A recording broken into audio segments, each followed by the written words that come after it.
Hello there, this is Don Vetro once again. I wanted to provide a video recapping the slides that I provide to you, and specifically for weeks 1 and 2. So hopefully this will help emphasize some of the issues that I think are important in the chapters, and which I've tried to back up with some other reading material and other information. First of all, I want to say that the comments were very good on the discussion board. I enjoyed reading them, and I think you picked up the gist of what you were reading about, the diversity of the sector, the complexities, the transitioning issues, the growth, the for-profit competition, what's happening with charitable giving. It's become more global and diverse, and the fact that for the most part nonprofits are still under-resourced. But I thought it might be helpful if we went through the slides so you could see why I provide these handouts, and let's get into it. So chapter 1, the slide is up, indicating that this talks about many of those factors in the sector, and the idea that the sector is large, it's diverse, and it now is at the point where we are beyond having storefront nonprofits. That one of the reasons we teach this course is because we need professional people with really terrific management and leadership skills, because of the diversity and the complexities. In my own case, I manage a $25 million organization with multiple corporations, 500 employees, 40 sites throughout Riverside and San Bernardino County. And it is a major employer and a major provider of services to the area. I hope you get the chance and go online and look at the website, fsaca.org.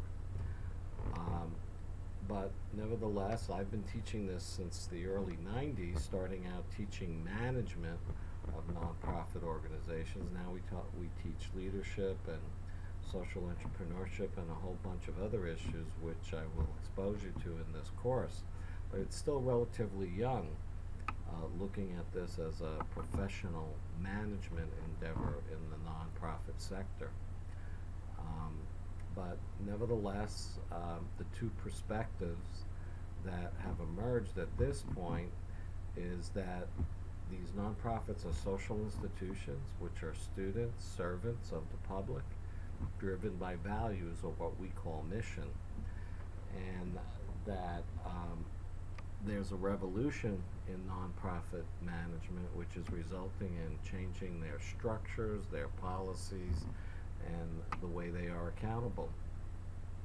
Chapter 2 got into a little more of the history, which I hope was enlightening for you, talking about the very beginnings of this throughout society, including the one I like from Alexis de Tocqueville, from his initial impressions of America, and the idea that we had things like barn raisings and town hall meetings, not like the ones you see on TV nowadays, but real town hall meetings where people came together to problem solve jointly, to get something done. The language is important because it's been called many things, but it's known as the third sector, not government or for-profit, charitable sector, volunteer sector, independent sector, tax-exempt sector. These are all definitions. I'm not sure that they really capture the essence of these organizations. We're big. We're very big in terms of employment, and our size, and the almost 10% of the wages in the United States.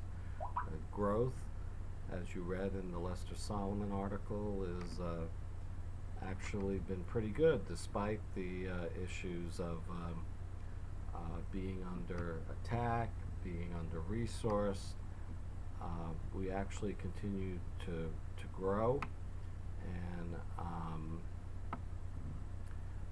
there are some issues related to UBIT, unrelated business income tax. As we become more business-like, we generate revenue from other sources, and you need to get familiar with that. I like Lester Solomon's view of all of this, that we're becoming more of serving people, of the servant perspective, and the social enterprise leanings, which we will talk about in a later session. But I can tell you from personal experience, but also from consulting and observing a lot of organizations, nonprofit manager is truly a unique blend of skills, very different from government and business, and very challenging in this day and age and the years ahead. I provided some basic comparisons or contrasts for you between for-profit and nonprofit organization, the idea of the difference between being consumer-oriented and program-oriented, focused on management and outcomes and services and processes, one-dimensional versus multi-dimensional. I've also owned private businesses, including things like restaurants, and I could tell you it's much easier to manage in a for-profit sector where your one factor is, do you make money? Do you have profit? Compared to the many stakeholders, the many demands placed on managing in the nonprofit sector. And the whole idea of abstract results, which gets into these special characteristics that I wanted to highlight for you. We're dealing with a lot of intangibles, a lot of places where customer influence is weak, where we're dealing with employees who identify with a profession, not necessarily an organization. Resource contributors, when you take money from a third party to do things, they have the power to intrude in what you do. The idea of a charismatic leader, which can be good and bad, as we've seen from examples in recent years. And finally, the big picture, especially in terms of the Inland Empire, but in general, most of these organizations are relatively new within the last 50 years. My organization was formed in 1953 after the tax law became codified, creating tax exemption, which happened about after World War II. There's a lot of organizations, some say way too many, 1.5 million nationwide, and 10,000 alone right here in Riverside and San Bernardino County, and 90% of them have budgets under $1 million. It's been predicted for a long time that they wouldn't survive. Many of them keep hanging on.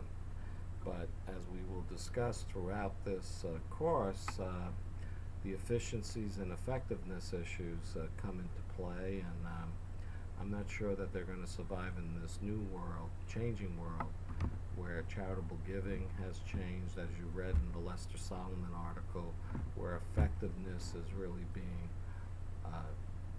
asked for, and you have to demonstrate it, where competition is coming from all over the place, for-profits as well as other large nonprofits, national nonprofits.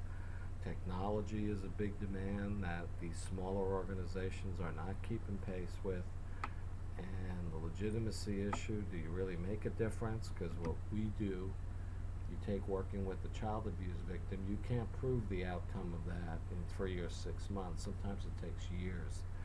So in the human resource issue, how do you compete? When the economy is not doing well, I have people knocking down our door for jobs. When it's doing well like it is now, it's hard to find employees in the nonprofit sector.